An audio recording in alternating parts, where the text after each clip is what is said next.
सभी स्टूडेंट्स को नमस्कार। आपसे रिक्वेस्ट है कि इस चैनल को लाइक, शेयर और सब्सक्राइब अवश्य करें। यहाँ पर करंट से संबंधित हम क्वेश्चन देख रहे हैं और पहला क्वेश्चन है एम्फान क्या है। ये ऑप्शन यहाँ पर दे रखे हैं: मोबाइल ऐप, कल्याण योजना, चक्रवात, कंप्यूटर वायरस। तो एम्फान है, ये एक चक्रवात है और ये नाम इसको थाईलैंड ने दिया है और ये बंगाली खाड़ी में हाल ही में उत्पन्न हुआ है। क्वेश्चन नंबर 2 है अंतर्राष्ट्रीय संग्रहालय दिवस कब मनाया जाता है।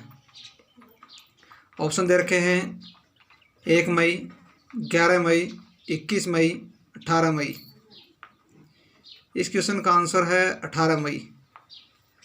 और 1 मई को अंतर्राष्ट्रीय मजदूर दिवस, इंटरनेशनल लेबर डे के रूप में मनाया जाता है और 11 मई को राष्ट्रीय प्रौद्योगिकी दिवस के रूप में मनाया जाता है और 21 मई को अंतर्राष्ट्रीय आतंकवाद विरोधी दिवस के रूप में मनाया जाता है। इसी दिन यानी 21 मई 1991 को राजीव गांधी, जो कि हमारे प्रधानमंत्री रहे हैं, उनकी आतंकवादियों ने, लिट्टे के जो आतंकवादी थे, लिट्टे संगठन, ये श्रीलंका का एक संगठन है, सिंघली विरोधी संगठन है, जिसका तमिल जो लोग हैं वो इसमें लिट्टे में शामिल हैं। ये बात कई बार कंफ्यूज हो जाते हैं स्टूडेंट्स कि क्या राजीव गांधी पद पर रहते हुए मरने वाले प्रधानमंत्री थे। ऐसा नहीं है। वो पेराम्बदूर तमिलनाडु में चुनावी सभा कर रहे थे। 1991 में लोकसभा चुनाव हुए थे और उन चुनावों से पहले ही इनकी हत्या कर दी गई थी। क्वेश्चन नंबर 3 है हाल ही में चर्चित ट्रैवल बबल से संबंधित देश नहीं है। यहाँ ऑप्शन दे रखे हैं लातविया, यूक्रेन, एस्टोनिया, लिथुआनिया। ये जो देश हैं इनमें यूक्रेन ट्रैवल बबल से संबंधित नहीं है। अब मैं बता दूं आपको ट्रैवल बबल है क्या। ये एक स्पेशल लॉकडाउन ही है और ये जो बाल्टिक देश हैं उन्होंने सामूहिक रूप से लागू किया है। और इसके अंतर्गत क्या नियम है कि जो बाल्टिक देश हैं यानी लातविया, एस्टोनिया और लिथुआनिया, इन देशों के अलावा कोई बाहर से आएगा तो उससे तो क्वारंटाइन में रखा जाएगा और इन देशों में आपस में कोई भी व्यक्ति एक दूसरे देश में जा सकता है, उसके लिए यह नियम लागू नहीं होगा।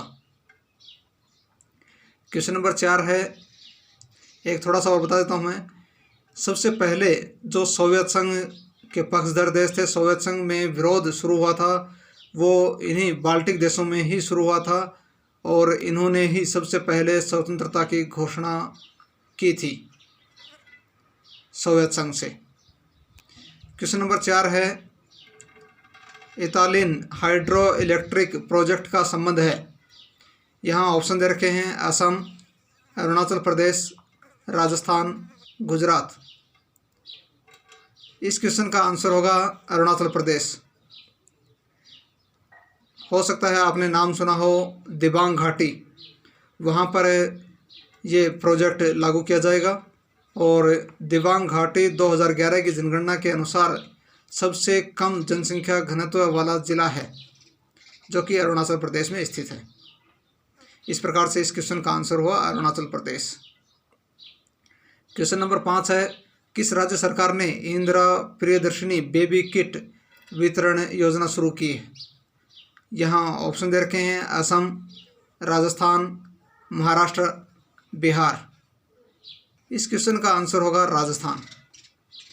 इंदिरा प्रियदर्शिनी नाम से एक योजना और राजस्थान में ही चल रही है, जो कि बालिका शिक्षा विकास के लिए चल रही है, बालिका शिक्षा फाउंडेशन के तहत। बालिका शिक्षा फाउंडेशन की व्यवस्था 1995 में की गई थी, जिसका नाम वसुंधरा सरकार ने पद्माक्षी पुरस्कार कर दिया था। फिर अब वर्तमान में उसी पद्माक्षी पुरस्कार योजना है, उसका नाम इंदिरा प्रियदर्शनी के नाम से गहलोत सरकार ने कर दिया है।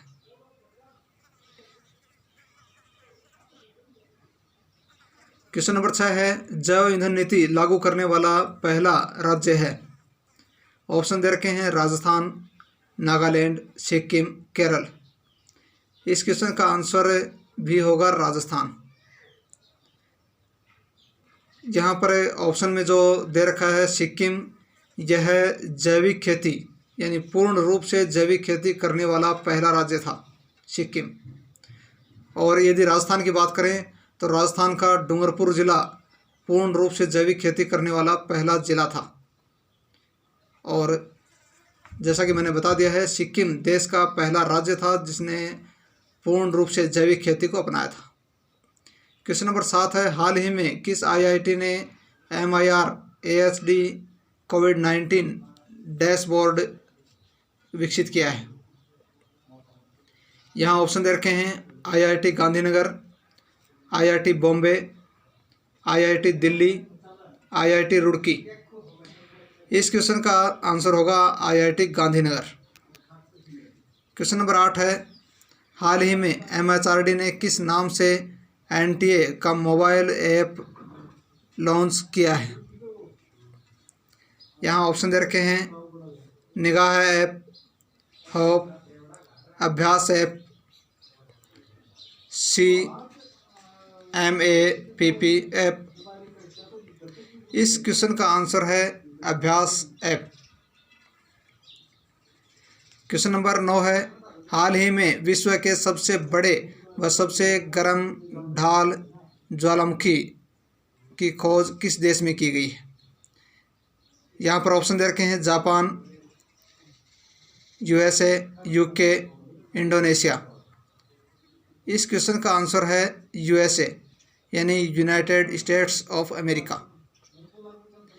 क्वेश्चन नंबर 10 है, छात्रों और शिक्षकों और परिवारों को मनोसामाजिक सहायता देने के लिए वित्त मंत्री ने किस नाम से एक पहल शुरू की है। यहाँ ऑप्शन दे रखे हैं दृष्टि पोर्टल, कोविड कथा, मनोदर्पण और शक्ति। ये इसका आंसर इस क्वेश्चन में ही छुपा हुआ है, मनोसामाजिक सहायता। और ऑप्शन सी में लिखा हुआ है मनोदर्पण। इसी पहल की शुरुआत की है वित्त मंत्री निर्मला सीतारमण जी ने। Okay, thanks.